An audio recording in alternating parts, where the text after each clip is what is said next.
Hello, मेरे बच्चों and dear parents and all others. I welcome you to my YouTube channel Tushar Pokharkar sir.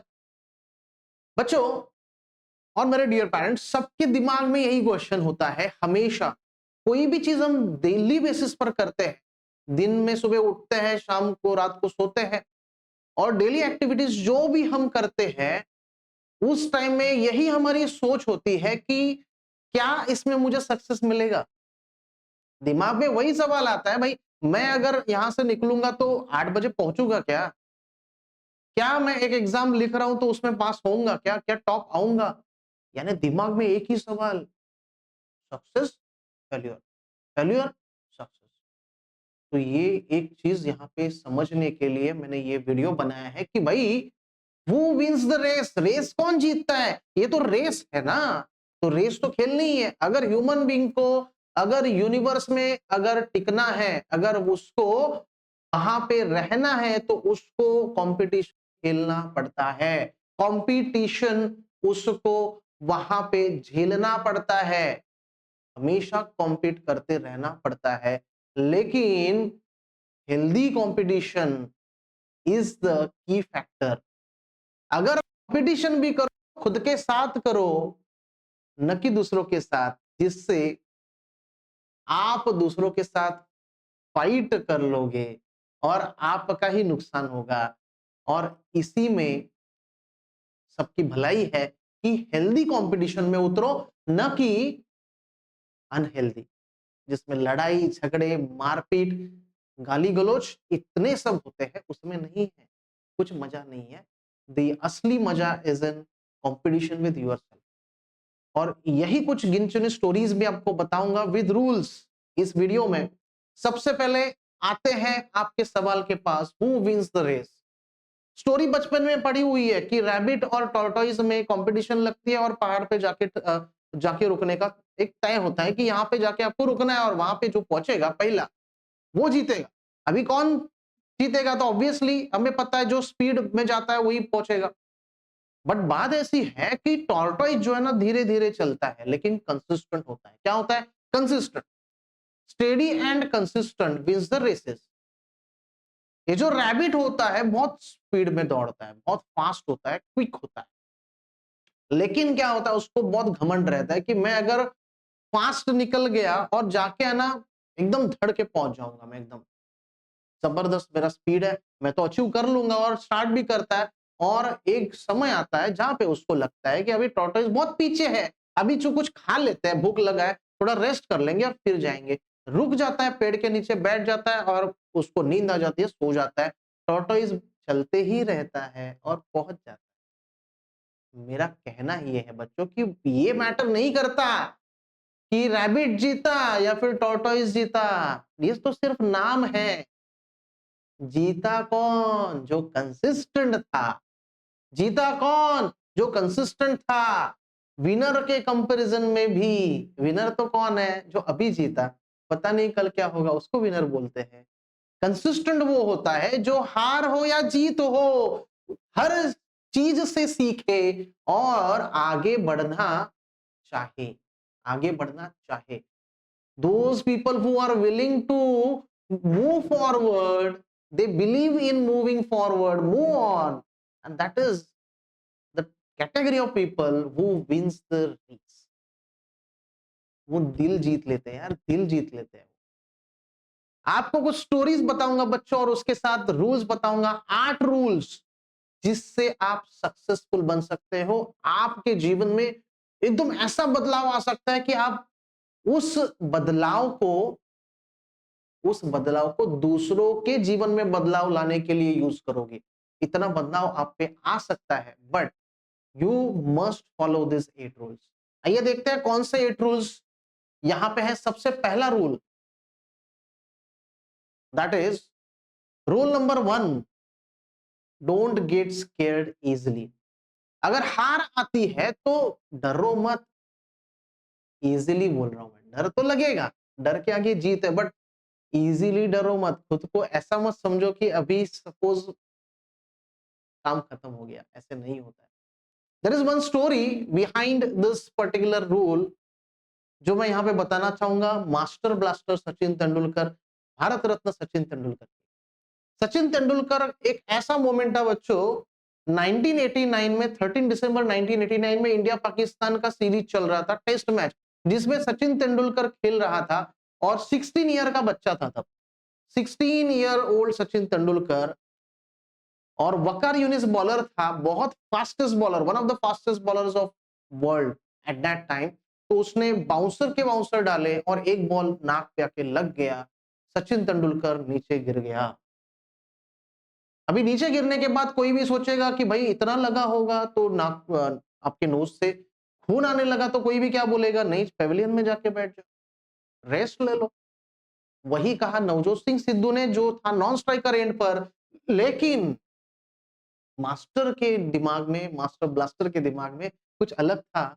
सोच ये थी कि गए थे 38 पर 4 विकेट और खेलने वाले आगे थे नहीं इतने अच्छे, मैं ही खेल पाऊंगा, मैं ही अगर खेलूंगा तो इंडिया का स्कोर थोड़ा नैया पार लगा दूंगा, नहीं तो इंडिया का स्कोर पीछे आ जाएगा और उससे हमारा बहुत लॉस होगा। यही सोच लेके मास्टर ब्लास्टर ने आगे खेलने का सोचा और उसका स्टेटमेंट था बच्चों, आपके नोज से खून आ रहा है, आपको बॉल लगी हुई है तो भी बंदा खेल रहा है। उस टाइम में उसका नाम नहीं था, 16 साल का बच्चा था, कौन नहीं पहचानता था उसको, सब बच्चा बच्चा बोलते थे। और 16 ईयर ओल्ड का सचिन कहता है मैं खेलेगा, I will play. Listen to this, very important, बहुत इंपॉर्टेंट है, सुनो इसको भाई, कि आप में वो जुनून होना चाहिए। अगर आप तब जब तक नींद चैन को त्यागते नहीं हो तब तक सक्सेसफुल नहीं हो सकते। ये गेम क्या एक दिन का नहीं है, आपके लाइफ का गेम एक दिन का नहीं है, it is for the whole life, पूरे लाइफ खेलना है। कंसिस्टेंट रहना बहुत इंपॉर्टेंट है, हार नहीं माननी है। जब अगर आप को लॉस होता है, जब आप फेल होते हो, जब आप एक चीज में सक्सेसफुल नहीं होते हो, टाइम पे नहीं पहुंचते हो, टाइम पे नहीं उठते हो, हार मत मानो, कल उठ जाओ यार, कल करो वो चीज, या फिर जब भी टाइम मिले तब कर लेना, बट हार मत मानना। अगर हार मान ली, जो मन से हार गया वो पूरे वर्ल्ड से हार गया, पूरे वर्ल्ड से फाइट नहीं कर सकता, फिर वो इस जीवन में जी नहीं सकता अगर वो मन से हार गया। इसलिए डोंट गेट स्केयर्ड, डरो मत। डर जो होता है ना, वही हमारे मन को अंदर के अंदर खोखला बना देता है, and that is the reason why most of people just get failed in their life. Rule number 1 के बाद बच्चों आ जाते हैं रूल नंबर 2 में। Rule number 2 is learn to move on, आगे बढ़ते रहो। डॉक्टर एपीजे अब्दुल कलाम की स्टोरी बताता हूं 2 मिनट में। डॉक्टर एपीजे अब्दुल कलाम जब गए इंटरव्यू के लिए, पायलट बनना था, गए दिल्ली, पायलट के इंटरव्यू अटेम्प्ट किया, सिलेक्शन 10 लोगों का होना था, टोटल 11 लोग थे, उसमें से 11वां नंबर आ गया डॉक्टर एपीजे अब्दुल कलाम का, सिलेक्शन नहीं हुआ, बनना था पायलट, बन गए प्रेसिडेंट। पी टू पी की जो जर्नी है ना बच्चों, ये आपके लाइफ में लिखी हुई है, बिलीव करो, सिर्फ काम करते रहना और उस पर विश्वास रखना, ये काम आपको करना पड़ेगा। कोई आके आपके कान में फूकेगा नहीं कि भाई अभी हाँ ये तो बनेगा, ये तो नहीं बनेगा। इस पे भी बिलीफ नहीं रखना है, खुद पे बिलीफ रखना है। मुझे बनना क्या था, डॉक्टर एपीजे अब्दुल कलाम ने कहा मुझे बनना था पायलट, लेकिन हमारे लाइफ में हमेशा ऑप्शन नंबर बी होना चाहिए। ऑप्शन नंबर बी था उनके पास, आगे बढ़ते रहे, डीआरडीओ में चले गए, साइंटिफिक असिस्टेंट बने डीआरडीओ में पहले, उसके बाद बढ़ते बढ़ते बढ़ते प्रेसिडेंट ऑफ इंडिया बन गए, the first person of India. And obviously वो कहता है बच्चों कि you if you fail, fail अगर हो गए हो, never give up, because fail does not mean fail, fail means first attempt, first attempt in learning, सीखने का पहला सीढ़ी है वो। फेल हो गए इसका मतलब आप फेल नहीं हुए हो, it's your first attempt in learning, it's a beautiful thought. Then end is not the end, वो कहते हैं कि एंड एंड नहीं है, एंड क्या है फिर, in fact end means effort never dies, effort कभी खत्म नहीं होते। अगर आप जीत भी गए, आप कुछ भी जीत गए यार, वर्ल्ड कप जीत गए, आप सपोज गोल्ड मेडल जीत गए, लेकिन ऐसा नेसेसरी नहीं है कि हमेशा ही जीतोगे, क्योंकि एफर्ट अगर कम हो गया तो आप हार जाओगे। इसका मतलब वो एफर्ट नेवर डाइज, कभी खत्म नहीं होते हैं, एंड कभी नहीं होता है, एफर्ट लेते रहना पड़ेगा तभी आप जीतोगे। So if you get no, अगर आपको नो मिलता है, नकार मिलता है आपको, यानी नहीं, एक इंटरव्यू आपने दिया या फिर एक सपोज कोई भी एग्जाम आपने दिया, ओरल दिया, आप फेल हो गए, नो बोला आपको, no you are not selected, तो डरना मत, क्योंकि नो कहते हैं, डॉक्टर डॉक्टर एपीजे अब्दुल कलाम कहते हैं कि नो यानी क्या है, remember no means next opportunity.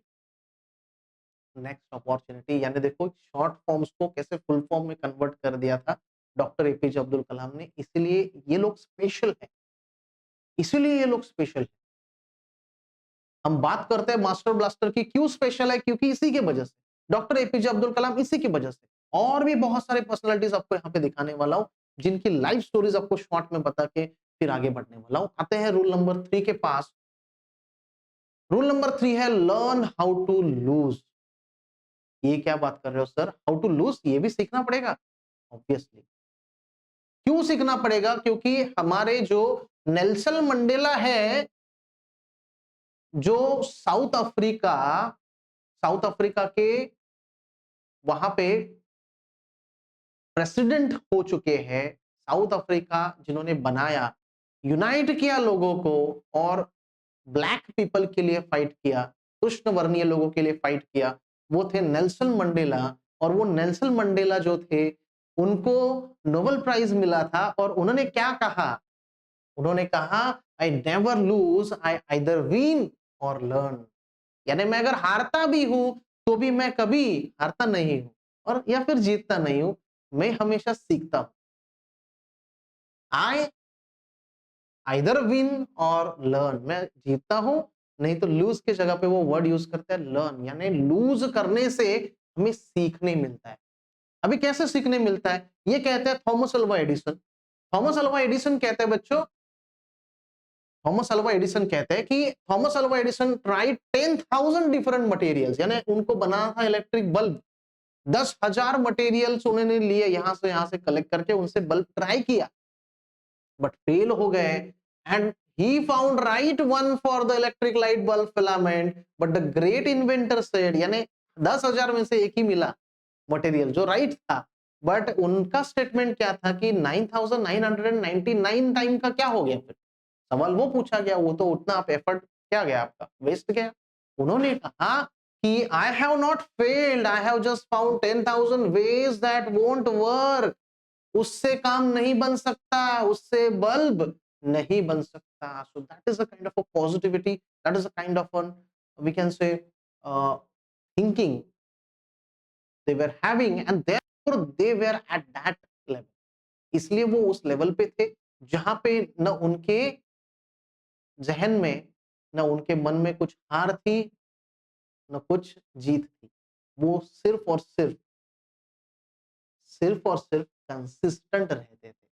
और इसी की वजह से बच्चों, लर्न हाउ टू लूज, सीखने के लिए हारना चाहिए। Next move to the rule number 4, be the best ever, be the best ever. Usain Bolt आप सबको पता होगा बच्चों, Usain Bolt is a runner. 100 metre जो ओलंपिक्स वगैरह होती है, उसमें ये रनर के तौर पर खेलता है। यूसेन बोल्ट बहुत पॉपुलर है क्योंकि उसका रिकॉर्ड तोड़ना बहुत बहुत डिफिकल्ट है, और वो खुद से ही कंपटीशन करता है। हमेशा जब ओलंपिक्स में उतरता था तब वो खुद से वहां पे कंपटीशन करता था, and he said there are better starters than me, मेरे से सब बहुत सारे ऐसे स्टार्टर्स हैं, स्टार्टर जो स्टार्ट करते हैं, बहुत बहुत अच्छे स्टार्टर्स हैं जो स्टार्टिंग में बहुत अच्छा दौड़ते हैं, बट आई स्ट्रॉन्ग फिनिशर, मैं ही एक स्ट्रॉन्ग फिनिशर हूं, क्योंकि I believe in the consistency. ये है यूसेन बोल्ट का स्टेटमेंट। फिनिशर का मतलब क्या है बच्चों, स्टार्ट तो सब लोग करते हैं यार, चलो मैं भी करता हूं, मैं भी करता हूं, वो भी करेगा, चलो सब लोग करते हैं, बट जो एक अच्छा फिनिशर होता है is a person who is the winner, and that is a kind of a thing Usain Bolt is telling. Usain bolt यही कह रहा है कि विनर वो है जो अच्छा फिनिशर है। स्टार्टर भी अच्छा है और फिनिशर भी अच्छा है, न कि सिर्फ स्टार्टिंग कर दिया और एंड में जाके लड़बड़ा गया और वहां पे वो हार गया। यानी क्योंकि हार गया, क्योंकि वो कंसिस्टेंट नहीं रहा, उसने हार मान ली। यूसेन बोल्ट के बाद आता है हमारा रूल नंबर 5, हैव हीरोज। आपके लाइफ में अगर आपको कुछ अलग करना है, आपके दिमाग में कुछ अलग करने की कोशिश करनी है, आपको लाइफ में कुछ यूनिक करना है, कुछ अलग लेवल पे करना है, तो आपके लाइफ में हीरोज होने चाहिए। अभी हीरोज होने चाहिए इसका मतलब क्या फोटो लेके नहीं घूमना है, उनके बारे में पढ़ना है, उनके बारे में जानना है, और उनके जो भी गुण है वो लेने की कोशिश करनी चाहिए। मैं जब 9th स्टैंडर्ड में था तो लाइब्रेरी में फर्स्ट टाइम गया, मेरा दोस्त था रोहित पाटिल करके, उसके साथ। मुझे लाइब्रेरी नाम का कॉन्सेप्ट पता नहीं था, सिर्फ सुना था। और छोटी सी लाइब्रेरी थी, एक कब्बर्ड, छोटी सी शाला थी हमारी, मराठी मीडियम में मैं पढ़ा हूं, और ऑब्वियसली वहां पे एक छोटा सा कब्बर्ड रखा हुआ था, और उस कब्बर्ड में बच्चों डॉक्टर बाबा साहब अम्बेडकर का एक बुक रखा था, छोटा सा। उसने कुछ अलग बुक ले लिया और मैंने सोचा चलो मैं भी एक बुक लेता हूँ, उनका ही लिया मैंने, और वो रात को पढ़ा, तो पढ़ते ही रहा, 2 बजे तक पढ़ रहा था। और पढ़ने के बाद है ना, अंदर से ऐसा इंस्पिरेशन, ऐसा एकदम बोलते हैं ना, स्पार्कल्स आने लगे अंदर से। ऐसे लगने लगा कि भाई कुछ तो हो रहा है अंदर से। जिस बंदे के बारे में लोगों को जानना चाहिए उसने क्या किया, वो चीज मैंने पढ़ी थी। ऑल अबाउट द एजुकेशन जब मैंने पढ़ा, 18-18 घंटे पढ़ता कोई आदमी है? 18-18 घंटे इस जनरेशन में, is it possible for somebody to study 18 hours a day? He was studying for 18 hours a day to complete his degrees because he was having a lesser time in his lifetime to complete the degrees, and to get that degrees, how much difficulty he faced. उनको India आना था, उनके untouchable लोगों को develop करने के लिए, उनके राइट्स के लिए। इसलिए इतने कम टाइम में, 2-3 साल में उन्होंने बहुत सारी डिग्रीज कंप्लीट की। वो भी आपको दिखाऊंगा इस वीडियो में कौन सी डिग्रीज उन्होंने की। आप देखकर चौंक जाओगे, करना बाजू में ही रह जाएगा।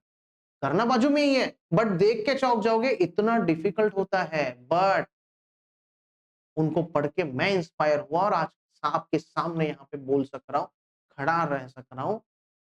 बिकॉज ऑफ दैट मैं यहाँ पे खड़ा रह सकता हूँ एंड बोल सकता हूँ, and because of him I learned till MTech in power electronics, and I am the director and founder of Gyaneshwari education academy.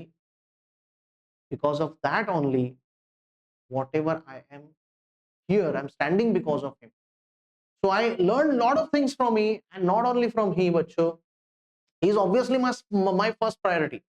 Dr. Baba Saheb Ambedkar is my first priority, but after that also I read about Dr. APJ Abdul Kalam. I read a lot of books when I was in 10th and 11th standard. मैं बहुत सारे books पढ़ता था, जिनमें सबसे ज्यादा book doctor APJ Abdul कलाम जी के होते थे, because he is real inspirer for the people of India. And not only India, this whole world studies about him, and a lot of people are doing PhDs on his thought process.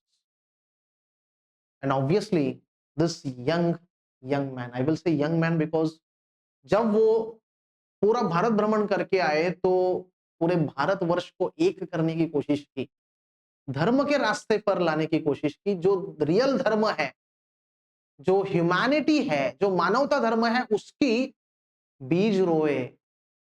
जब वो पूरा भारत भ्रमण करके आए तो कन्याकुमारी में जाके उन्होंने वहां पे आराधना की, वहां पे उन्होंने योग किया, और ऑब्वियसली एक ऐसे कर्म योगी थे डॉक्टर हमारे स्वामी विवेकानंद, जिन्होंने बहुत सारे चीजों पर भाषण दिया, बहुत सारे चीजों पर रिसर्च किया और बोला।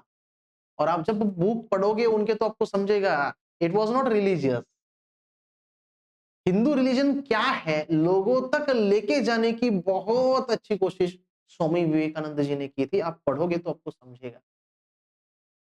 इसीलिए इनके थॉट्स है if you want to shine like a sun first burn like a sun. अगर आपको सन के जैसा शाइन करना है तो पहले सन के जैसा बर्न भी करना पड़ेगा यार, अंदर से जलना भी पड़ेगा ना। बाहर से शाइन नहीं आती, अंदर से मेहनत करनी पड़ेगी, तब जाके वो सक्सेस का उजाला दिखेगा। स्वामी विवेकानंद जी कहते हैं कि अराइज, उठो, awake, stop not till the goal is rich. तब तक रुको मत जब तक आपका ध्येय न मिले। छोड़ो मत उस चीज को, जब छोड़ोगे ना तो खत्म।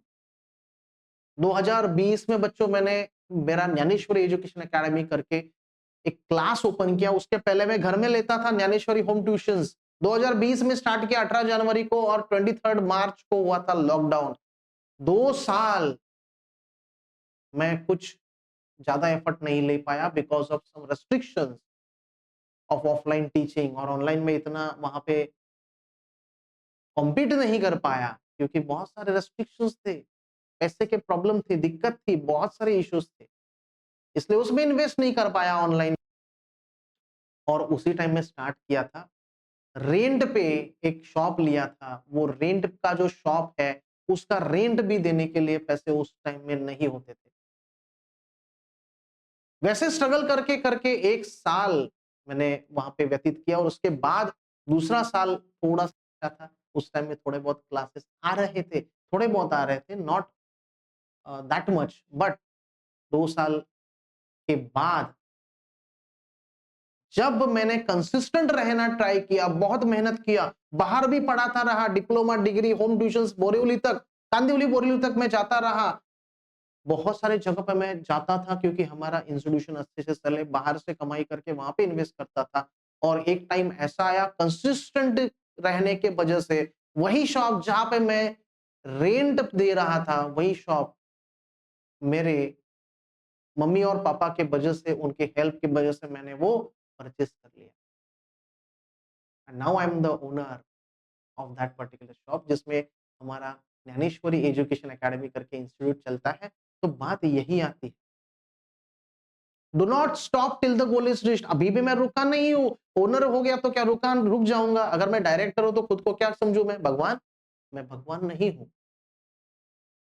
I am just the hero of my life. खुद का हीरो। किसी और के सुनने से मैं हीरो नहीं बना हूं, मैं खुद का हीरो, और मैं कंसिस्टेंट हूं। मुझे पता है मैंने क्या किया है। एजुकेशन जब मैं ले रहा था तब भी मैं कंसिस्टेंट था, उसी के वजह से I could able to achieve that much. जब मैं एचओडी बना, head of the electrical diploma, AC Patil college of engineering Kharghar, तब भी मैं कंसिस्टेंट था। जब मैं क्वालिटी कंट्रोल इंजीनियर बना तब भी मैं कंसिस्टेंट था। Everywhere I was consistent, I was satisfied, and therefore people who were listening to me were also satisfied. तो बात यहां पे ही आती है, do not stop till the goal is reached.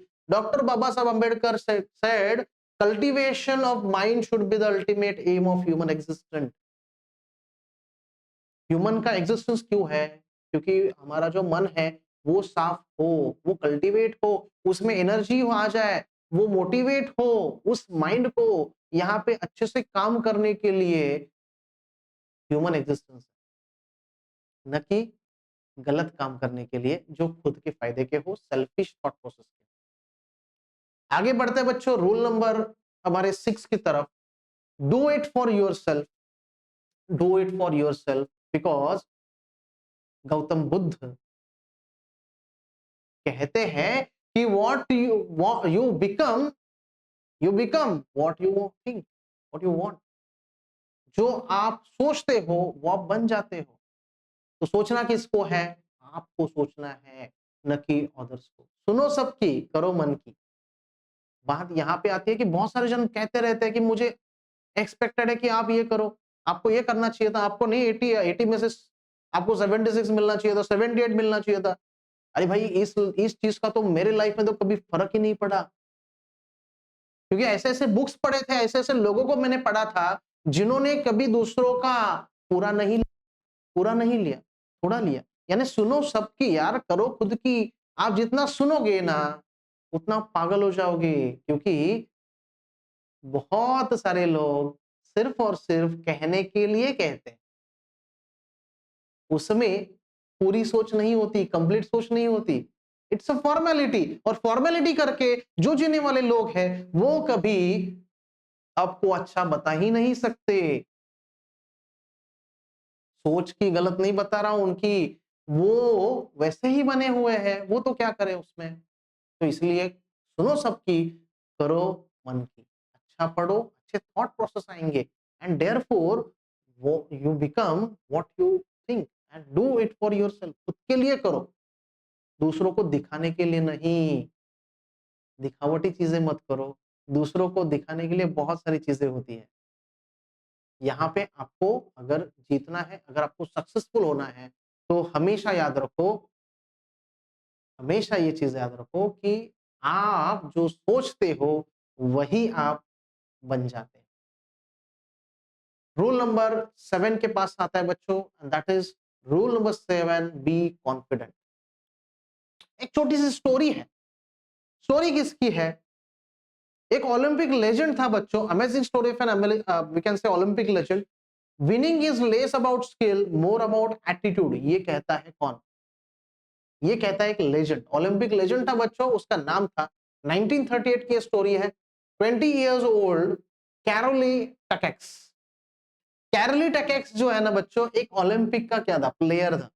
अभी ओलंपिक प्लेयर था क्या? नहीं, वो क्या था, तो of the Hungarian army, Hungary करके कंट्री है यूरोप में, तो उस आर्मी का वो एक क्या था, सोल्जर था। Was the top 25-meter rapid fire pistol shot shooter in the world. He won most of the major national and international championships. He was expected to win the gold in the 1940 Olympics. बहुत practice करनी पड़ती है, इतना आसान नहीं है Olympics में जाना। तो आप सोच पाओगे कि 1940 ओलंपिक्स में वो गोल्ड जीतने की कोशिश करने वाला था, उसको एक्सपेक्टेड था Olympic games. Those expectations vanished one terrible day just months before the Olympics. A hand grenade exploded in Caroli's right hand. His shooting hand at an army training station, that had grenade ended up destroying his shooting hand and his Olympic dream. आप सोचोगे क्या हो गया, हाथ, right hand चला गया, अब क्या होगा? क्या कैरोल ने क्या किया? कैरोल ने क्या किया? गेम को छोड़ दिया? नहीं, गेम को नहीं छोड़ा। उसने कहा राइट हैंड गया तो क्या हुआ, लेफ्ट हैंड तो है।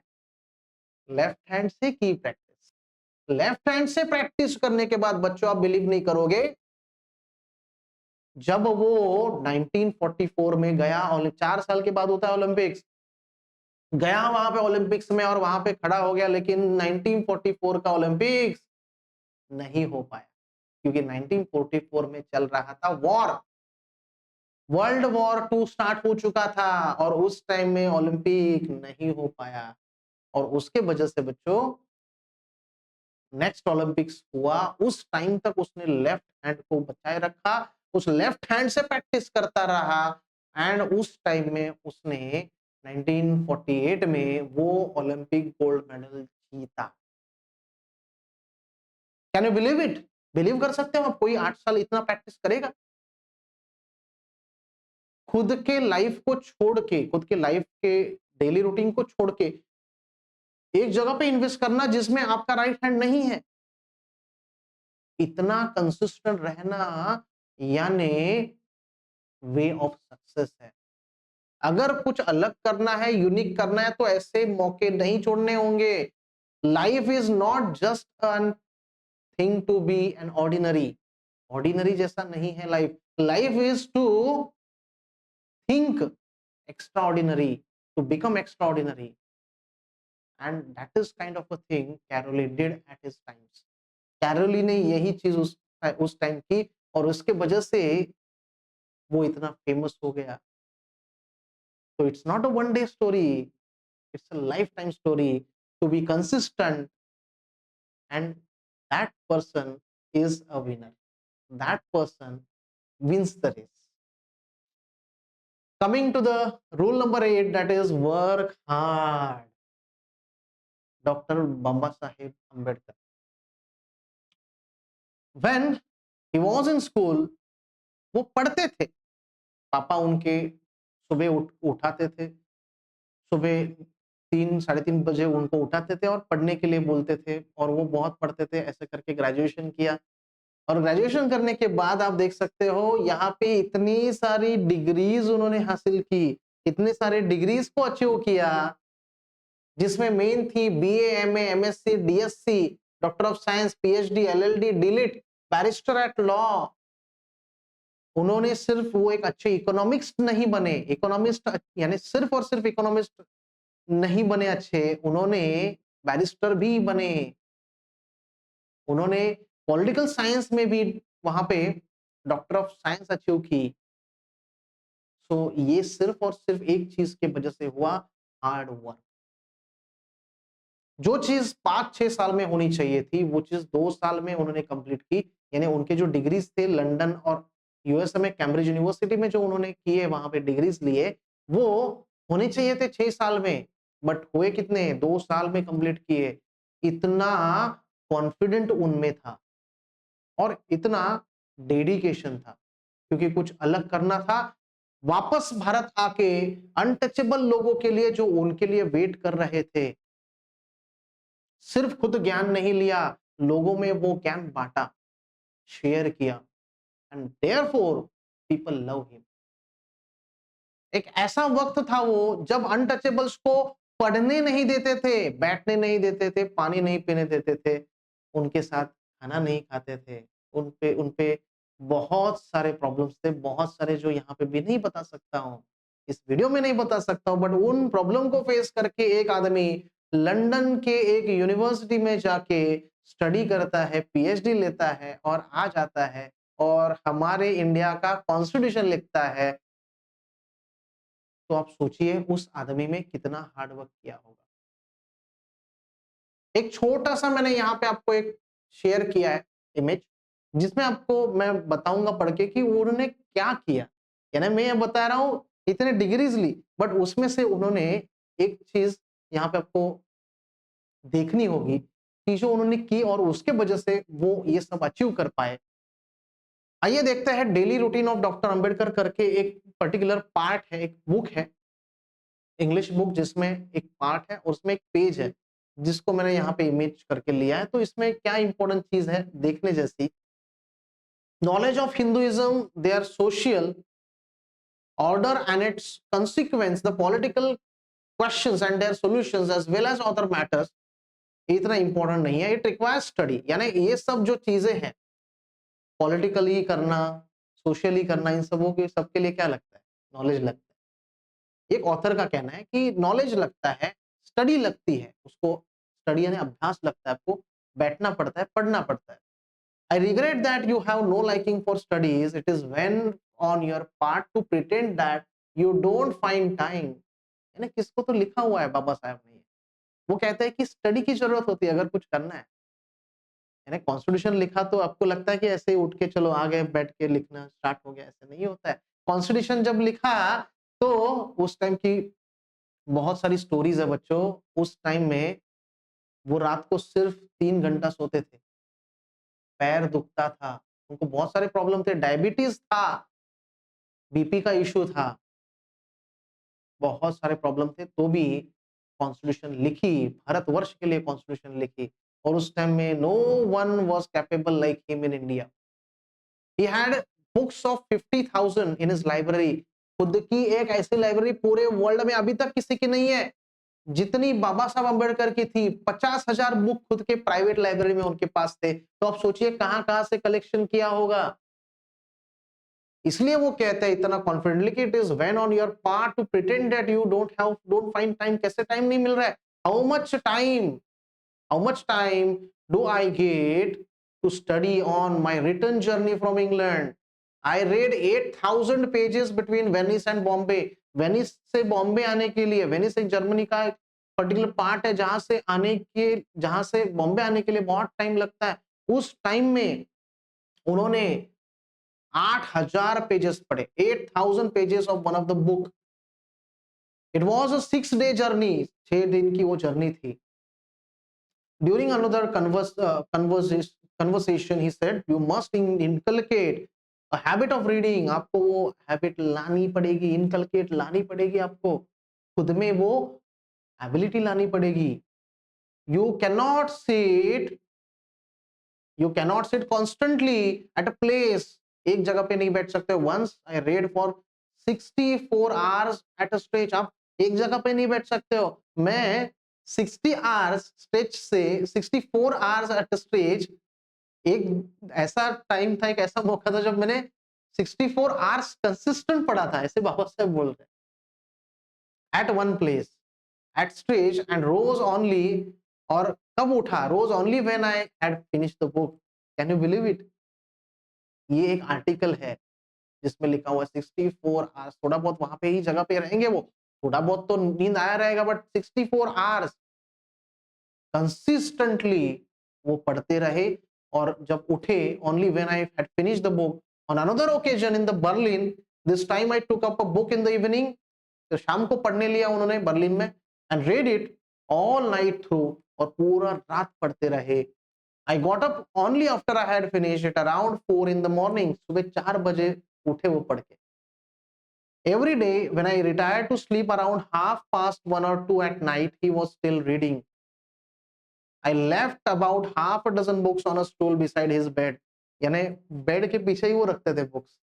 बेड में ही रखते थे, यानी दूर न पड़े, वहां पे वो नजदीक में रहे और वो पढ़ सके.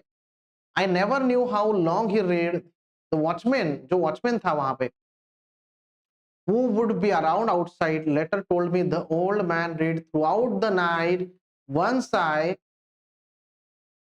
once he did lie down, वो सो गया, but got up again and resumed reading at his table. Must have slept at 5. एक बार तो 5 बजे वो सो गए थे सुबह.